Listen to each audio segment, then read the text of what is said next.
अस्सलाम वालेकुम प्यारे बच्चों, उर्दू का सबक पढ़ते हैं। प्यारे बच्चों, जहाने उर्दू कायदा का सफ़ा नंबर 15 खोलें।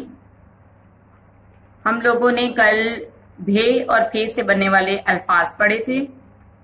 भे से भालू, भे भैंस, भे भेड़, फे फाटक, फे फूल, फे फल। आज हम पढ़ेंगे थे और ठे से बनने वाले अल्फाज। थे थैला, थे ते की भारी आवाज है, थे के साथ ये की छोटी शक्ल और ये के साथ लाम की छोटी शक्ल और उसके बाद मुकम्मल अलिफ। थैला, थैला, थे थैला। थैला कपड़े से बना हुआ बैग जिसमें हम चीजें रखते हैं। थे थाली, थे ते की भारी आवाज है और अलिफ के साथ जुड़ा हुआ है। उसके बाद लाम की छोटी शक्ल जो कि छोटी ए के साथ जुड़ी हुई है। लफ्ज है थाली, थाली यानी के प्लेट।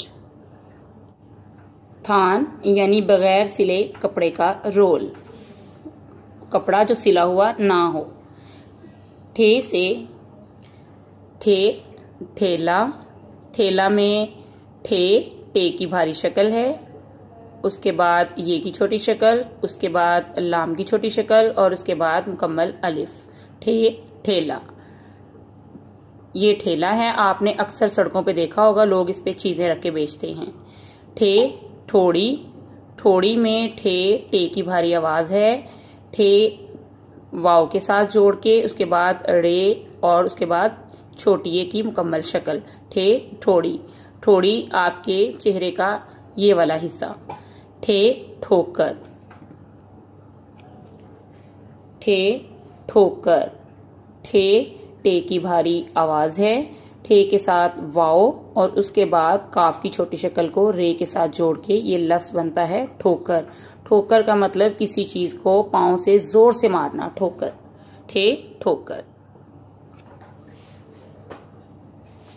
अब हम इसे दोबारा से दोहराएंगे। थे से थैला, थे से थाली, थे से थान, ठे से ठेला, ठे से ठोड़ी, ठे से ठोकर, थे से थैला, थे से थाली, थे से थान, ठे से ठेला, ठे से ठोड़ी, ठे से ठोकर। थे और ठे से बनने वाले अल्फाज की पहचान करें और इनमें मौजूद छोटी अशकाल को गौर से देखें।